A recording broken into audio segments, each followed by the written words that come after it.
சபையார் அனைவரும் சார்பாக நம் கரங்கள் தேடி வரவேற்கிறோம்.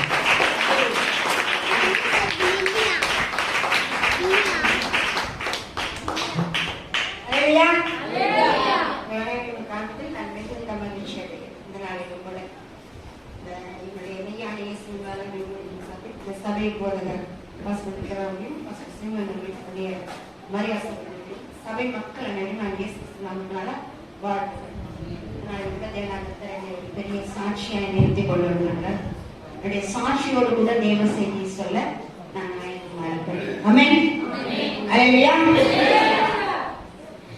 கர்த்தர் ஒரு சாட்சி இல்லைன்னா மகாராஜா சொன்னார், பாபான்னு கூப்பிட்டேன் ஆனா நான் வரமாட்டேங்க, கஷ்ட நடுக்கடல யோனா மாதிரி தள்ளி விட்டு என்னை கொண்டு வந்து விட்டார். அப்படிதான் எண்ணி ஆண்டவர் விட்டார். அல்லையா? கரெக்டா 8:30 மணிக்கு முடிச்சிடலாம். ஓகேவா? ரொம்ப நேரமா சொல்ல வேண்டாம். ஆண்டவர் சொல்லிட்டார்ல, ரொம்ப நேரம் ஆளா பண்ணி ஜோம் பண்ணாங்க. பரமத்துல ஜெபத்தை மட்டும் பண்ணாலும் கூட போதும். அது எல்லாமே அடைக்கணும். ஏட் இசட் எல்லாமே அந்த பரமத்துல ஜெபத்துல ஆடிடும். அதிகாலை ஜெபம், ஒரு ஆசீர்வாதம் வேணும்னா அதிகாலை ஜெபம், ஓய்வு நாள் ஆராதனை, தசம்பக காணிக்கை, 3 தான். இதான் குமாரன் பசுத்தாவி. அதே மாதிரி அதிகாலையில ஜெபிக்கணும், ஓய்வு நாள அனுசரிக்கணும், கரெக்டா தசம்பா கொடுக்கணும். இல்லைன்னா 2 உருளைக்கிழங்குக்கு 11,000 ரூபாய் கொடுத்த மாதிரி ஆயிடும் நம்ம நிலைமை. சரியா?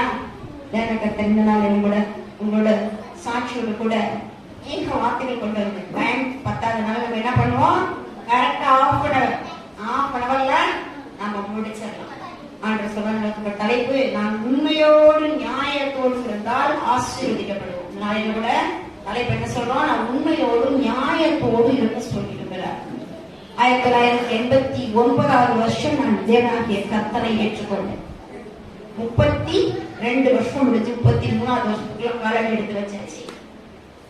என்னை ரட்சிப்பு கொண்டு வந்தது யார் தெரியுமா? நான் ஒரு பிராமண குடும்பத்துல சேர்ந்தேன். நான் கரமாரியம் என்ற ஒரு பொல்லாத சத்துருவை அதிகமாக நேசிச்சு வணங்கி கொண்டிருந்தேன். எங்க வீட்டுல 7 வேளை கழுத்தை வச்சு கும்பிடுவாங்க. மாங்காடு செவ்வாய்க்கிழமைனா என்ன மாங்காட்டுல பார்க்கலாம், வெள்ளிக்கிழமைனா எனக்கு திருவிழாட்டுல பார்க்கலாம். எதுக்காக தெரியுமா? வேறு நான் சொல்றேன். அப்படி ஒரு வித்திரக்காரர். பிராமண குடும்பத்துல அவ்வளவு சீக்கிரம் ரட்சிப்புக்கு வர முடியாது. வந்து என் குடும்பமே என்ன வானான்னு சொல்லி பதி கூட்டாங்க. நீ வானா, நீ வந்து அந்நிய தெய்வத்தை வணங்குற, அயல்நாட்டு தெய்வத்தை வணங்குற, தாழ்த்தப்பட்ட ஜனங்கள் உங்கள் தெய்வத்தை வணங்குற, எனக்கு வேணான்னு விட்டாங்க. இன்னைக்கு அத்தனை பேர் நம்ம அக்கா தங்கச்சி 7 பேர், அவ்வளோ பேர் இன்னைக்கு என் காலடியில வந்து என்ன வணங்கி நீ வணங்குற இயேசு தெய்வம் சொல்ல வச்சேன். கணவரோட குடும்பத்துல 52 பேர் ரட்சிக்கப்பட்டாங்க. என்ன ஒருத்தர் கர்த்தர் தெரிந்து கொண்ட காரணத்தினால அந்த குடும்பமே ரட்சிக்கப்படுது. சாதாரணமாக இயேசு கிறிஸ்துக்குள்ள வரல. நீங்க நிறைய வேத வார்த்தையை கேட்டிருப்பீங்க. எல்லாருமே வேதத்துல தான் சொல்லுவோம், வெளியில வேற எதுவும் சொல்ல போறது கிடையாது. ஆனா சாட்சி ரொம்ப முக்கியம். ஜீவனுள்ள சாட்சியா கர்த்தர் என்ன வச்சிருக்கிறார். என்னுடைய கணவர் இறந்து போயிட்டான்னு சொன்னாங்க. 89 கணவர் இறந்து போயிட்டான்னு சொல்லி டெல்லியில இருந்து கொண்டு வந்தேன். அப்பதான் நான் ரட்சிக்கப்பட்ட புதுசு. சேலப்பேட்டோட ஏஜி சபைக்கு போயிட்டு இருக்கிற 4 வாரம் தான் ஆகுது. ஓன்னு அழுதேன், நீ போய் அந்நிய தெய்வத்தை வணங்கிட்டா, அதனாலதான் இப்படி ஆயிடுச்சுன்னு சொல்லி என்ன பண்ணாங்க, நான் கூப்பிட்டு வீட்டுல உட்கார வச்சு போட்டோலாம் வச்சு மாலையெல்லாம் போட்டு இந்த என்னென்ன பண்ணமோ எல்லாம் பண்ணிட்டாங்க. அப்பெல்லாம் நோ ஃப்ரீசர் பாக்ஸ் எதுவும் கிடையாது. வந்து எல்லாம் அழுது மாலையெல்லாம் வந்தாச்சு வந்துருவாங்கன்னு சொல்லி. ஆனா ஐயா சொன்னாரு, மோகன் ஐயா சொன்னாரு, ஏஜ் பாஸ் மோகனையா, நீங்க வாமா 2 வாரம் தான் அவங்க ஞானஸ்தானம் எடுத்து 4 வாரம் தான் சபைக்கு வர, ஜனவேலி சாக கொடுப்பதில்லை என்று ஏசியாக்கு ஒரு வசனத்தை இல்லையா, அந்த வசனத்தை மாத்திரம் சொல்லு. இன்னைக்கு நான் வந்து ஒரு ஆண்டவரை ஏற்றுக்கொள்ளும் போது நான் ஒரு +2 தான் திருமணம் கோர்ஸ்ல. ஆனா ஆண்டவரை ஏற்றுக்கொண்டதுனால BA முடிச்சு, BA முடிச்சு, MA முடிச்சு, ML முடிச்சு, MPhil போட்டேன். 40 வயசுல காலேஜ் போறியே, லா காலேஜ் என்ன கேட்டாங்க. ஆனா கர்த்தர் எல்லாவற்றையும் தெரிந்து கொண்டார். 20 கற்கொள்ளப்பட்டேன். பைபிள் எப்படி இருக்காது மாதிரி இன்னைக்கு ஒரு ஊழியக்காரர் அவர் எடுத்திருக்காரு, ஒரு வழக்கறிஞர் அவர் இருக்காரு. ஏன்னா அநேக ஊழியக்கார குடும்பங்கள்ல, அநேக விசுவாசி குடும்பங்கள்ல, அநேக பாஸ்டர் குடும்பம், அந்த சபையில பிரச்சனை வருது. அதுக்கெல்லாம் டக்குனு போய் யாராவது பிரச்சனையை தீர்க்க முடியும். அதனால தேவத்தை கொண்டு இந்த இடத்துல நிப்பாட்டி வச்சிருக்காரு. கடைசியில போன் பண்ணி சொல்றாங்க, இறந்து போனது உன்னோட கணவர் இல்ல, டிரைவர் பேரு செல்வராஜ், அவருக்கு ஆக்சிடென்ட், உன்னோட கணவருக்கு ஆக்சிடென்ட்.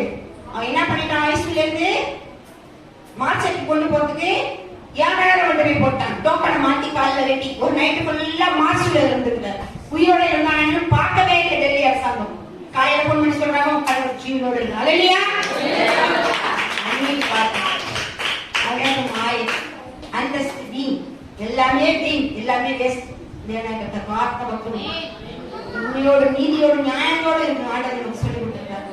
நீ விசுவாசத்தால் தேவனுடைய மகிமையை என்னில் நீ வார்த்தை இருந்தால் வேண்டிக் கொள்ளுவோ அது உனக்கு அருளப்படும். என்ன கேட்டாலும் கொடுக்க வல்லவர் யார் தெரியுமா? நம்ம பரம தகப்பன் இயேசு கிறிஸ்து. இந்த நாளில் கூட நான் வரதுக்கு பயங்கர தடை. நோட்டீஸ் போட்டேன், சொல்லிட்டாங்க. ஐயா கேட்கிறாங்க, 4 மணிக்கு எனக்கு போன் போட்டு சிஸ்டர் வருவீங்களா? வரவே போனாங்க. அளவுக்கு பயங்கர போராட்டம், பயங்கர தடை. பாடுகள் மத்தியில தான் ஊழியம்.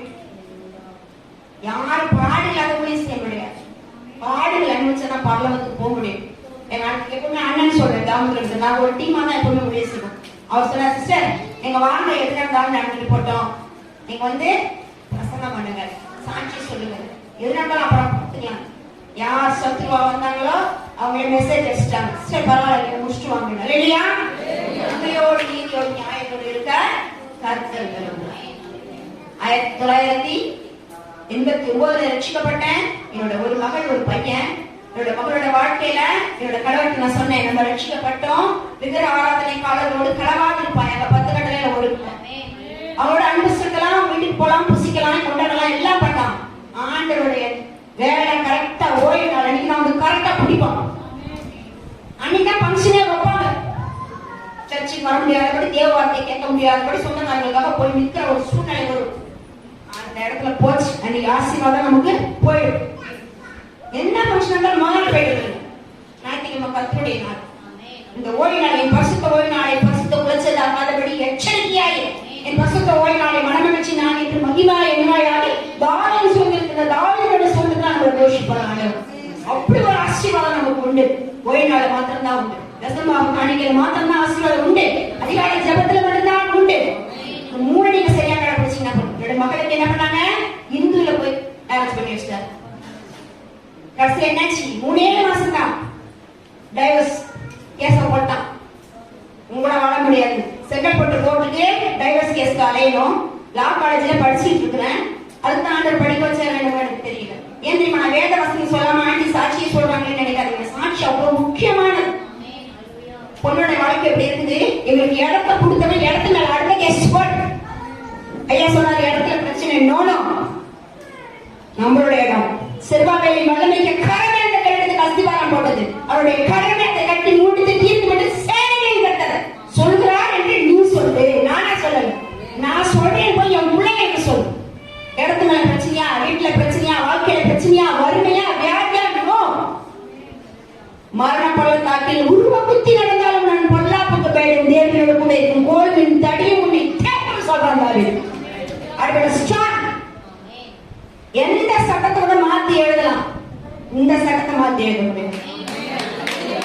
இந்த சட்டத்தை என்னைக்குமே யாராலையும் மாத்தி எழுத முடியும். நிறைய பைபிள் நிறைய பேர் பைபிள் எடுத்து போறது கிடையாது. நிறைய பேர் என்ன பண்றீங்க, போனாலதான் பிரச்சனையே உருவாகும்.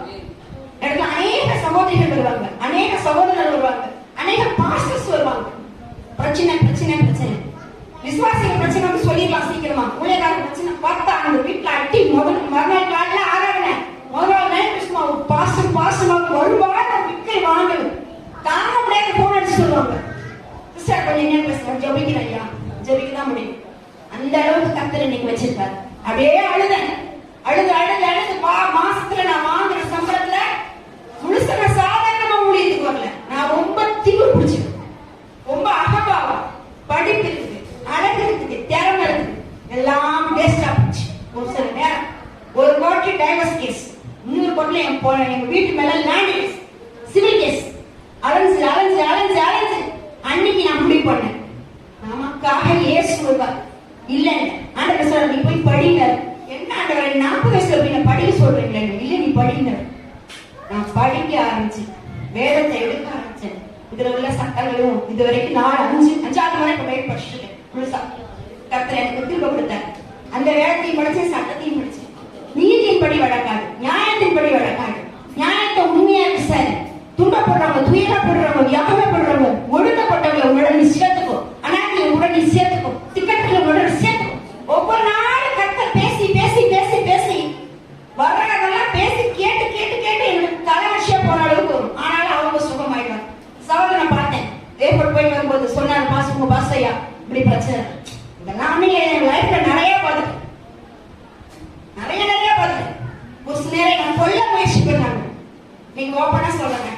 கொல்ல முயற்சி பண்ணாங்க. மணிவாக்கத்துல நிறைய பேருக்கு தெரியும், புருஷோத்தமன் ஒரு கவுன்சிலர் கொண்டுட்டாங்க மணிவாக்கத்துல. அவரை அவரை நடுரோட்டில வெட்டி சாகடிச்சாங்க. அந்த நேரம் அந்த சகோதரன் நான் பார்க்க போயிருந்தேன். அங்க நான் போய் நானே என்ன போகாதன்னு தடுத்தாரு. இந்த பஸ் எனக்கு கொஞ்சம் லேட் ஆயிடுச்சு, என்னை சேர்த்து வெட்டியிருப்பாங்க. ஆனா கர்த்தர் என்ன ஜீவனோடு வச்சாங்க. தேவன் நம்மளை கூப்பிட்டாருன்னா நம்ம மரியாதையா வந்துடணும். ஊழியத்தை கூப்பிட்டா ஊழியத்தை செஞ்சிடணும். விசுவாசி ஒண்ணு அழைச்சாரா, உனக்கு என்ன வேலை? எல்லா சகோதரிகளுக்கும் நான் அவனை அன்பா சொல்ல விரும்புகிறேன். திரும்பி திரும்பி சொல்றேன், ஆண்டி என் வேதத்தை எடுத்து வேதத்தை சொல்லாத பேசுறாங்கன்னு நினைக்காது. வேதத்தை இருக்கிறதா நான் சொல்லி கொண்டு இருக்கிறேன். கர்த்தருக்கு கீழ்படி போல் உன் சொந்த புருஷனுக்கு எல்லா காரியங்களும் கீழ்படி. அப்பாக்கு கீழ்படி, தாய் தகப்பனை கனப்படுத்த சொல்லியிருக்காரு. கீழ்படி சொல்ல அண்ணன் வீட்டு அன்பு செலுத்தலாம், உறவினர்கிட்ட அன்பு செலுத்தலாம். ஆனா கணவருக்கு கீழ்படிச்சே ஆகும். எனக்கு கீழ்படி போல் உன் சொந்த புருஷனுக்கு கீழ்படி சொல்லியிருக்காரு. கண்டிப்பா நீங்க கீழ்படிச்சு நடந்து பாருங்க. உங்க குடும்பம் ஆசீர்வாதமா இருக்கும், சமாதானமா இருக்கும், அமைதியா இருப்பீங்க. கீழ்படுகிறது ஆண்டவர் முதல்ல விரும்புறாரு. ரெண்டாவது மன்னிக்கிறது. நமக்குள்ள மன்னிக்கிற குணம் இருந்தே ஆகும். மன்னிக்கிற குணம் இல்லைன்னா முடியாது. என்னை லட்சியத்துக்குள்ள கொண்டது என் அருமையான சகோதரி பீடஸ் தான் என்னை லட்சியத்துக்குள்ள கொண்டு வந்தாங்க. சத்தியத்தை சொல்லி என்னை அந்த அளவுக்கு இருக்கிறதுக்கு காரணம் அவங்கதான்.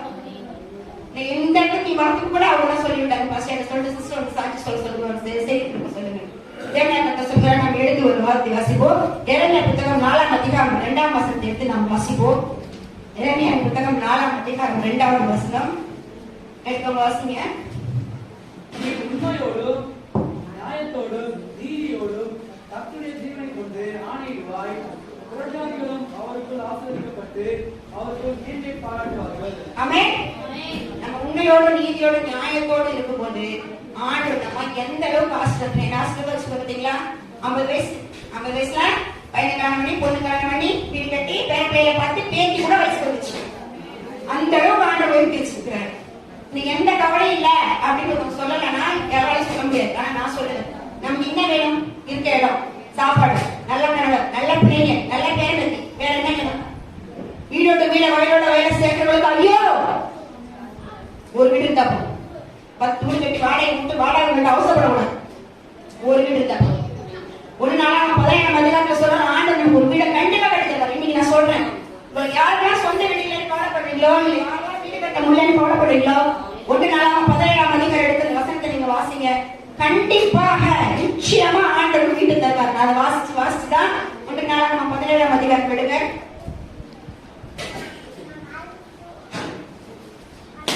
10வது வசனத்தை வாசிங்க.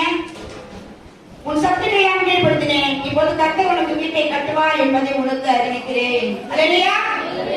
சொந்த வீடுல கவலைப்படாதீங்க. எத்தனையோ பேர்ல காருக்காக ஜெபம் பண்ணுவேன், கார் உடனே கொடுத்துருவாரு. வீட்டுக்காக ஜெபம் பண்ணுவேன், உடனே வீட்டு கொடுத்துருவாரு. 80 நாள் உபவாசம். என்னுடைய திருமணத்துக்கு போய் என்னுடைய கணவருடைய சம்பளம் 700 ரூபாய் வாடகை கொடுக்க முடியாம ஹவுஸ் ஓனருடைய சாமான் தூக்கி வச்சேன். நீங்க ஆண்டரை நான் பெருமைக்கு சொல்லல, பலத்தினால நல்ல பராக்கத்தினால பலப்படுத்துற கிறிஸ்தினால எல்லாத்தையும் செய்ய எனக்கு பலன் உண்டு சொன்னாங்க. 14 வீட்டுக்கு சொல்றது பெருமைக்கு சொல்லல. 14 வீட்டுக்கு யாருனாலும் வாங்க, நான் கூட்டு போய் காட்டுறேன். ஒரு ரூபாய் வாடகை உங்க மக்கள் இல்லாத என்ன 16 வீடு. ஒரு எம்ஜிஆர் பாட்டு போடுவார், அண்ணாந்து பாக்குற மாடியை கட்டி அந்த அடியில ஒரு குடிசை கட்டி நான் பழைய வீடு இடிக்காம அப்படியே வச்சிருக்கேன். ஏன்னா நிலைமை என்னது எனக்கு தெரியல. இன்னைக்கு ஆனா பாக்கலாம் 3 மாடி வச்சு கொடுத்தாரு. பின்னாடி கட்ட போனேன், ஏய் அட்டன் தேவன் நான் உனக்கு கொடுக்குற காணிக்கையில வந்த ஆசீர்வாதம். இனிமே நீ வீடு கட்டின ஊழியம் செய்யாம உனக்கு அவ்வளவுதான் கம்மு விட்டுட்டேன். வீடு கட்டுற வேலையை விட்டுட்டேன். நான் வேண்டாங்க ஆண்டவர் அடிச்சு திருப்புவார். நம்ம எப்பவுமே அவருடைய வார்த்தைக்கு நம்ம கீழ்ப்படியும் போது ஆசீர்வாதம் இருக்கும். எரேமியாவின் புத்தகம் அடுத்த வசனத்தை நம்ம வாசிப்போம். எரேமியாவின் புத்தகம் 21ஆம் அதிகாரம் 11, 12 எடுத்து வாசிப்போம். எரேமியா 21, 11, 12. யூதா ராஜாவே, குடும்பத்தாரையும் நோக்கி கர்த்தருடைய வார்த்தையை கேளுங்கள். தாவீதின் குடும்பத்தாரே, உங்கள் செயலிலுடைய பொல்லாப்பு நிமித்தம் என் உக்கிரம் அக்கினியை போல் புறப்பட்டு அவிக்கிறவன் இல்லாமல் தெரியாதபடிக்கு நீங்கள் ஏற்கனவே நியாயம் கேட்டு பறி கொடுத்தவனை ஒடுக்கிறவனுடைய கைக்கு தப்பீர்கள் என்று கர்த்தர் சொல்கிறார். ஆண்டவர் நம்ம எப்படி தெரியுமா, யூதாவை குடும்பத்தை நோக்கி கர்த்தருடைய வார்த்தையே கேளுங்க. தாவீதின் குடும்பத்தாரே அவர் செய்தி பொல்லாப்பு நிமித்தம் உங்கள் உக்கிரமான என்னை போல புறப்பட்டு அழிக்கிறோம் இல்லாதபடிக்கு நீங்கள் ஏற்கனவே நியாயத்தை கேட்டு. நம்ம எப்பவுமே ஒருத்தவங்க சொல்றாங்க சண்டை போயிடக்கூடாது. பெண்கள் புத்தி எப்பவுமே பெண் புத்தியா தான் இருக்கும். சொன்னால புசுக்கு சண்டை பண்ணவங்க யாரு, பிரச்சனை பண்ணவங்க யாரு, எல்லாமே சொத்துதான். சொன்ன நீங்க சொன்னிட்டாங்க அப்படின்னு சண்டை போடுங்க. அப்பதான் ஜெபம் பண்ணி முடிப்போம். எத்தனை பேர் நான் சபையில பார்ப்பேன், அவங்க உட்கார்ந்த இடத்துல தான் உட்காருவாங்க. அவங்க உட்கார்ந்த இடத்துல வேற ஒரு விசுவாசம் உட்காந்து போறாங்களேன்றது கிடையாது, விட மாட்டாங்க. நீங்க இடத்துக்கு சண்டை, அப்புறம் எங்களுக்கு ஒருவன் இருக்கும், எங்களுக்கு சமாதானம் இருக்கும். 35 வருடங்கள் முடிந்து 36 வருடத்தை கமன்றேன்னு சொல்றாங்க. 35 வருடத்துல இந்த இடத்துல அவங்களுடைய வேர்த்த ரத்தம் எவ்வளவு சிந்திருக்கும், எவ்வளவு அழுந்திருப்பாங்க. நான் வந்து அம்மா என்கிட்ட சொன்னாங்க, இவ்வளவு கஷ்டப்பட்டமா, இவ்வளவு போராட்டம் பண்ணாங்க, இப்படி பண்றாங்கம்மா. நோ என்று சொல்றாரு, நீ கண்ணீரை கண்ட வருஷத்துக்கு நீ நன்றினால் மகிழ்ச்சினால் நான் முடி சொல்லுவேன். நம்ம கண்ணீர் சாதாரணமானது இல்ல. தாவீது பத்தி சொல்றாரு, உன் கண்ணீர்னால நீ பல துருத்தியில் கணக்கில் அளவா இருக்கிறது. நம்ம விடுற ஒவ்வொரு கண்ணீரும் கணக்கு. சங்கீத புத்தகத்துல சொல்றாங்க, அள்ளிக்கு எதிரி எடுத்துக்கொண்டு போகணும், அழுதுகொண்டே போவானா, அவன் அருகிலே எடுத்துக்கொண்டு கம்பீரமா வருவானா. இது முதற்கொண்டு கற்றவனுக்கு பெரிய காரியங்களை செய்வார். அன்னைக்கு நான் அழுதேன், ஆண்டவரே என்ன செய்யறது, நீங்க நான் பாஸ்டமாவே என்ன வச்சிருந்தான்னு வச்சுங்களேன், அதே சபைக்குள்ளே தான் இருந்திருப்பேன். அந்த சபை விசுவாசி தான் ஆதாயப்படுத்திருப்பேன். ஒரு சில ஜனங்களை மாட்டம் தான் மேய்ச்சிருப்பேன். இன்னைக்கு என்ன பண்ணாரு, ஒரு சுவிசேஷியா கொண்டு போயிட்டாரு. சுவிசேஷம் கொண்டு போயிடுச்சு எல்லா மாவட்டம், எல்லா மாநிலம். இப்ப அடுத்த மாசத்துல இந்த கொரோனா பிரச்சனையால இருக்கு, இல்லைன்னா வயிற்றுக்கு நல்லா கலந்துருப்பேன். அப்புறம் அப்படியே போயிட்டு 3 இடத்துக்கு கூப்பிட்டுருக்காங்க. நாங்களே டிக்கெட் போட்டு, நாங்களே கூட்டி போய், நாங்களே கொண்டு விட்டு, நாங்களே காமிக்கிறோம் வாங்க. காரணம் விதைச்ச விதை. காசு பண்ணலாம் நான் நினைக்கிறேன், ஆண்டோட வார்த்தையை பேசுகிறேன். 89 95 வரைக்கும் ஏசு அழைக்கிறார் அடையாளம் இருக்கிற இடத்துல நான் சுவிசேஷிக்கா வேலை செஞ்சிருக்கிறேன். அப்படி கொஞ்ச நேரம் தினகரையோட கண்ணீர் வேதனை துக்கங்கள்லாம் இன்னைக்கு அதை ஐடிக்க முடியாம இருந்துச்சு, அது வேற கதை. ஆனால் கர்த்தர் என்னோட கூட பேசினார். ஒரு நாள் நீ பிரிஞ்சுவான், ராபின்சன் அவரோட அவ்வளோ நாள் உடைய செஞ்சேன். ஒரு நாள் கொண்டு வந்தார், நீ பிரிச்சு என்னோட வா. அநேக இடங்களை பேசிக் கொண்டிருந்தேன். நீ அழகா உட்கார வச்சிருக்காரு ஒரு பிரயங்கரம். காலை 10 மணிக்கு போய் சாயங்காலம் 6 மணி வரைக்கும் என்ன நடத்துமா, வெளியே ஜபம் தான். ஐயா வந்திருக்காங்க, அவங்களுக்கு தெரியும். என்ன ஏறி வச்சு ஜபிச்சாலும் இந்த இடத்துல நடக்கும். எனக்கு மட்டும் இல்ல, அவர் சாட்சி சொன்ன மாதிரியே உங்களுக்கு சொல்றோம். எழுதி வச்சு சொல்லுங்க, உங்க பிரச்சனையும் உங்க போராட்டத்தை நீங்க எழுதணும். கடந்து ஓடுகிறவன் வாசிக்கும்படியாவும் பழைய எழுதி வைக்கிற மாதிரி நீங்க என்ன பண்ண, ஒரு நோட்டை எடுத்து எனக்கு இதெல்லாம் தேவைன்னு கொண்டாந்து எழுதி வச்சுங்களேன். 30ஆம் தேதிக்குள்ள ஒரு தேவை எல்லாம் சந்திக்கணும். ஆமே, எல்லாத்தையும் சந்திக்கணும். சொல்றார், நம்ம வசனத்தை எடுத்து வாசிப்போம். எரேமியா புத்தகம் 22ஆம் அதிகாரம் 1-2 எடுத்து வாசிப்போம். 22.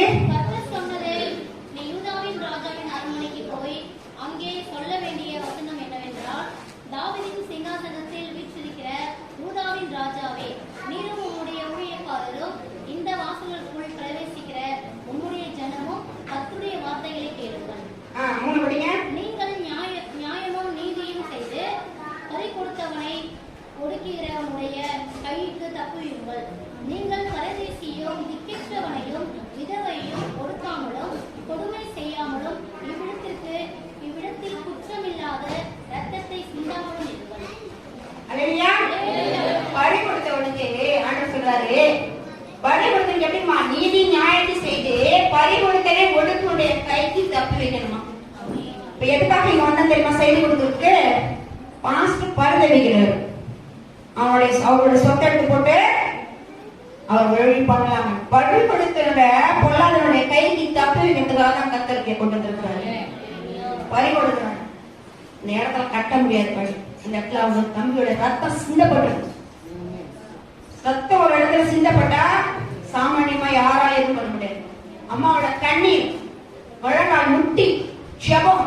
இந்த சபையில எத்தனையோ பேர் வந்துட்டு போயிருக்கலாம், யாரும் சும்மா வந்துட்டு போயிருக்க மாட்டாங்க. எல்லாரும் கண்ணீர் வடிச்சு சபைக்காக ஜெபிச்சிருப்பாங்க. நான் எல்லா ஊழியக்காரங்களை கூப்பிட்டு அட்வைஸ் பண்ணிட்டு போவேன். உன் சபை விசுவாசி சரியில்லைன்னு சொல்லாத, நீ சரி. உன் சபை விசுவாசிக்கு சொல்லு, சபைக்காக ஜெபம் பண்ணுங்க. எத்தனை பேர் காலையில அதிகாலை ஜெபத்தீங்க? அதிகாலை ஜெபம் நடக்குதா? டெய்லி நடக்குதா? சபையில வந்து ஜெபம் பண்ணுங்க, சபைக்காக ஜெபம் பண்ணுங்க. சபை கட்டப்பட்டா வீடு கட்டப்படும். இப்ப நான் ஜெபம் பண்ணிட்டு போவேன். இன்னைக்கு நான் எப்படி இருந்தாலும் அடுத்த வருடம் அந்நிய கண் இல்ல, நம்ம கண் காணும்படியா கர்த்தர் என்ன பண்ணுவாரு.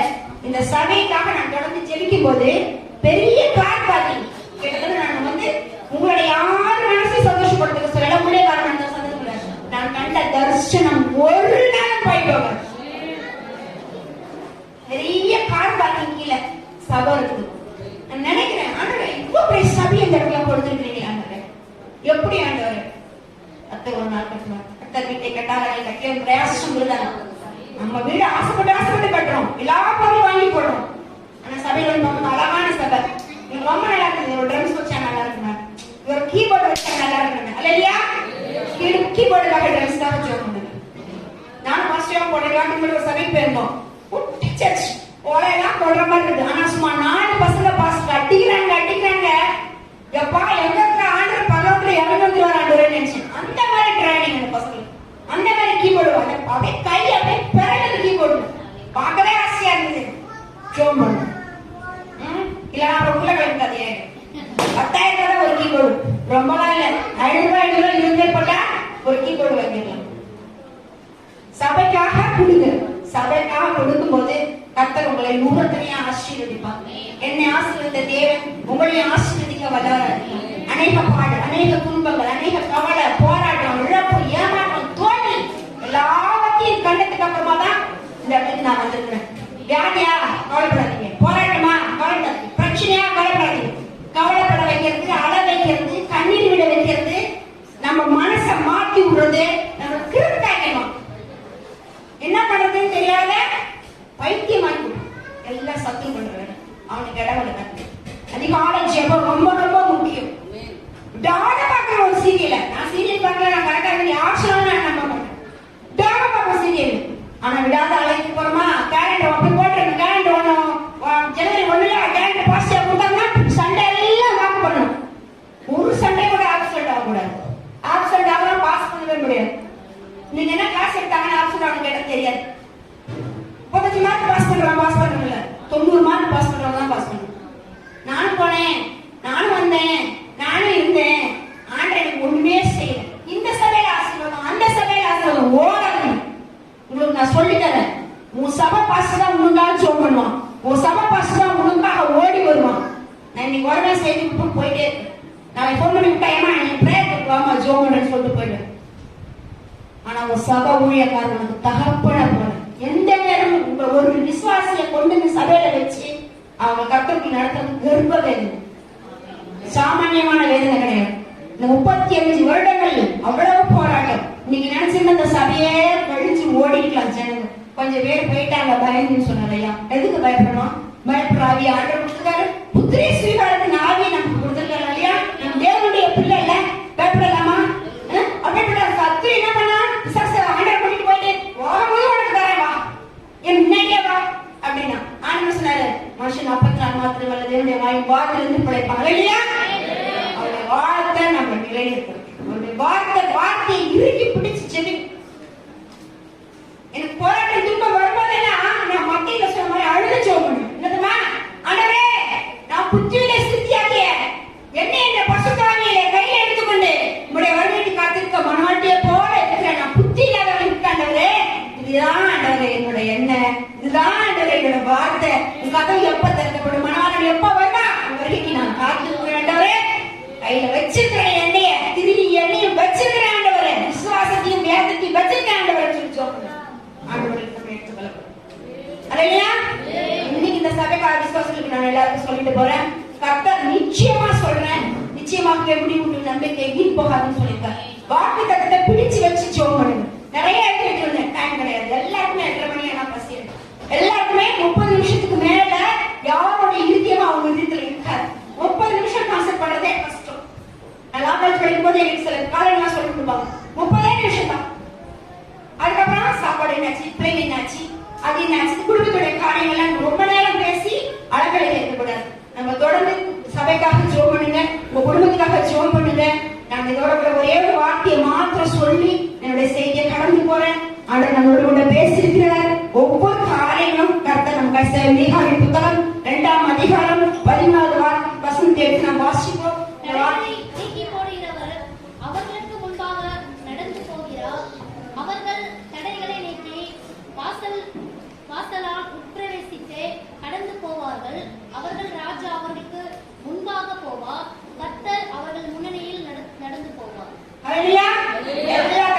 நாட்ல கர்த்தர் உடைக்க போறார். உங்களுக்கு என்ன தடை இருக்கும்? வீடு கட்ட முடியல, குழந்தைங்க இல்ல, வியாதி, வறுமை, போராட்டம், கடன் பிரச்சனை. ஆண்டவர் நமக்கு சொல்லிட்டார்ல, நீ அநேக ஜாதி கடன் கொடுப்போய், நீ கடன் வாங்காது இருப்பாய். தண்டைக்காரனை வீட்டுக்குள்ள விடாது. தண்டைக்காரன் பத்தி பைபிள்ல வசனம் தெரியுமா? இருக்காது. தண்டைக்காரன் உங்க எல்லையில தண்டைக்காரனுடைய ஒளி. இப்பதான் எல்லா தண்டைக்காரனும் பைக் என்ன பண்ணாங்க, தண்டைக்காரன் ஹெலிகாப்டர் வந்து மேலே கூப்பிட்டு போகும்போது அப்பெல்லாம் சைக்கிள் அடிப்பான். அவனை பார்த்தோம் நம்ம இறுதி எதுக்கு பயப்படணும்? நம்ம அநேக ஜாதி கடவுளுக்கு வச்சுருக்காருல ஆண்டவர். நம்ம ஏன் கடன் வாங்கணும்? விசுவாசம் இல்லாததுக்காக கடன் வாங்கணும். நீ விசுவாசத்தை நினைக்காங்க. திருப்பி ஆண்டவர் சொல்ற வார்த்தை நான் சொல்லுறேன். நீங்க கடைசி வரைக்கும் லாஸ்ட் முடிவு அவ்வளவுதான். இன்னைக்கு இந்த கடனை கொடுக்கலன்னா அடிச்சே நம்ம கொண்டா பரவாயில்ல. நீ சொல்லிட்டீங்க ஐஸ்வர்யமான என்னால மேன்மைப்படுத்தும் எவரை பலப்படுத்த கருத்தாலே ஆகும். என் கருத்தினால ஆகும். என்னால எல்லாம் முடியும். நான் ஐஸ்வர்யமா. நீ ஏன் கடன் வாங்குறேன்னு கேட்கிறாரு. கடனை வாங்கிட்டு கடனடியே கருத்தாவே தேவையா? ஆண்டு கடன் அடிப்பாரு. இருக்கிறத வச்சு செலவு பண்ண, இருக்கிற வச்சு நீ செலவு பண்ணிப்பாரு. கட்டத்துக்கு கஷ்டமா கொடுத்துப்பாரு. ஓய்வு நாள் அனுசரிச்சுப்பாரு. அதிகாலையில ஜோ பண்ணிப்பாரு. ஆசை வந்துக்கிறேன்னா என்ன வந்து கொண்டு போய் என் நம்பரை செஞ்சு மட்டும் பாருங்க. கர்த்தர் உங்களோடு இருப்பார். அதே மாதிரி நம்ம வந்தோமா, நம்ம ரட்சிக்கப்பட்டோமா, நம்ம சபைக்கு வரோமா, நம்ம வீட்டுக்காரருக்கு ஜெபிக்கிறோமா, பிள்ளைங்க வச்சிருமா? நோ. நீங்க அரசியல்வாதி மீட்டிங் போடுறோம், 500 ரூபாய் கொடுக்குறாங்கன்னா அக்கா 500 ரூபாய் தரங்க நீ வரியான்னு கேட்கிறோம். அக்கா ஏசு கிறிஸ்து நான் ஏற்றுக்கொண்டேன், ஏசு கிறிஸ்து நான் ஆசீர்வச்சாரு, நீ ஏன் இப்படி அன்னைக்கு வணங்கி கொண்டிருக்கிற, நீ ஏன் வியாதியில இருக்கிற, கண்ணீர்ல இருக்கிற, போட்டு வாயன் சர்ச்சுக்கு எத்தனை பேர் கொண்டிருப்பீங்க? ஒரு ஆள் ஒரு விசுவாசம் கொடுத்தா நீங்க ஆலயம் ஃபுல்லா நிரம்பி வச்சிருங்க. அல்லையா? அவங்க வரல அப்படின்னு சொல்லாதீங்க, கூப்பிட்டுக்கிட்டே இருங்க. கிராமத்துல தான் சொல்லுவாங்க, அடிக்கிற அடியில அம்மியும் நவருமா, அம்மியா நவருமா. ஆனா விசுவாசம் கொண்டு வர மாட்டாரா? கண்டிப்பா கொண்டு வரும். சபைக்காக ஊழியம் செய்யுங்க. சபையை பாஸ்டர் கூட்டுப்பாங்க, பாசமா கூட்டுப்பாங்க, டிராக்ஸ் எடுத்துக்கங்க. இந்த பகுதி முழுவதும் எடுத்துப்பாங்க. என்னுடைய வீடு அகரத்துல இருந்து திருப்பூர் கிட்டத்தட்ட 20 கிலோமீட்டர். 20 கிலோமீட்டர் தூரத்தை நான் என் சகோதரி 2 சகோதரி இருக்காங்க. வேர்க்கடலை பட்டாணி வாங்கி வச்சுட்டு கேன்ல தண்ணி எடுத்துட்டு நடந்தே போய் சுவிசேஷம் சொன்னோம். எங்கெல்லாம் நடந்தே போனேன்னா அங்கெல்லாம் கார்லயே போக வச்சேன். கார்ல போற பத்தி நான் பெருமையா பேசல, காரோட போறேன்னு. எத்தனை பேர் கார் இல்லாத இருக்கிறாங்க தெரியுமா? கார் இல்லாத இருக்கிறாங்க. நிறைய ஊழியக்கார ஆண்டிகளோட ஊழியம் செய்வாங்க. சொல்லுவாங்களா பார்த்து, ஐயா கவலைப்படாதீங்க, ஒரு நாள் கத்த உங்க காரோட போய் சொல்லி பார்த்தா போன வாரம் ஒரு பாஸ்ட் கார் இல்லை. நான் ஐயா போய் ஜோப் பண்ணிட்டு வந்தோம். வந்து எங்க கொடுத்து போனாரு, சிஸ்டர் எனக்கு ஆண்டிகளா இருக்க முடியல, நான் அழுக சிஸ்டர், கத்த நீங்க சொன்ன மாதிரியே காரை கொடுத்தாரு. சாட்சி இருக்காரு. 2 பேர் போய் ஜோப் பண்ணிட்டு. நீங்க ஜெபிக்கும் போது எல்லாமே கூடாத காரியம் ஒன்று கூட கிடையாது.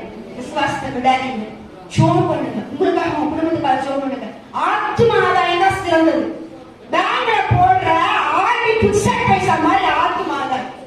ஆண்டவர் வரும்போது எத்தனை ஆத்மா ரட்சிக்க கொடுங்க நம்மளுக்கு கேட்பாரு. அதுக்காக நம்ம ஒரு ஆசிரியப்பாராக தொடர்ந்து சபைக்காக ஜோம் பண்ணுங்க. உங்க குடும்பத்துக்காக நாமும் ஜெபிக்கிறோம். யாராவது உங்களுக்கு ஜெபம் தேவைவாங்க, ஐயா ஜோம் பண்ணுங்க, நானும் ஜோம் பண்ணுவேன். உங்களுக்கு எந்த ஜெபத்திப்பா இருந்தாலும் உங்க பாஸ்டியாக நீங்க தெளிவுபடுத்துங்க. முதல்ல அவரை நீங்க கூப்பிட்டு ஐயா எனக்கு இப்படியா அப்படின்னுங்க. ஒரு ஜெபம் பண்ணுங்க. சகோதரிகள் வந்து கூடி ஜெபிங்க. கூடி கூடி கூடி கூடி ஜெபம் பண்ணுங்க. சபையில எப்பெல்லாம் ஃப்ரீயா இருக்கீங்களோ அப்பெல்லாம் வந்து சபையில உட்காந்து ஜெபம் பண்ணுங்க. அதிகாலையில வீட்டுல ஜெபம் பண்ணுங்க. குடும்பத்துல தன் பிள்ளைகளோட கணவரோடு கூட கை கோத்து ஜெபம், கணவரோடு கூட கை கோத்து ஜெபிக்கும் போது செயின் பிரேயர் போடுவோம். செயின் பிரேயர் போடும்போது சத்துரு உள்ள வர மாட்டோம். தொடர்ந்து ஜெபம் பண்ணுங்க. நாங்களும் உங்களுக்காக ஜெபம் பண்றோம். இன்னும் நிறைய விஷயங்கள் இன்னைக்கு பேச நேரம் இல்ல. கர்த்தருக்கு சித்தமா இருந்தா ஒரு பாசிட்டிவ் பிரேயர் வெள்ளிக்கிழமை டைம்ல லீவா இருக்கிற டைம்ல நான் வர்றேன். கர்த்தர் உங்களை ஆசீர்வதிப்பார். ஆமென்.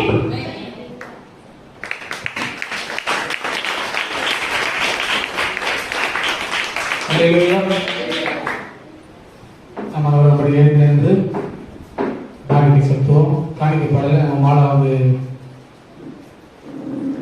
பாட்டு பாடுவாங்க. நம்ம இருந்து காணிக்கை செலுத்துவோம்.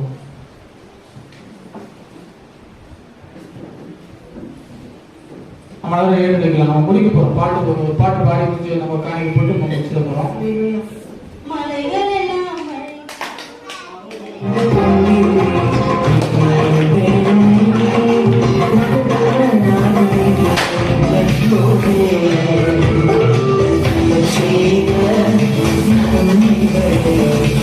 பின்னால்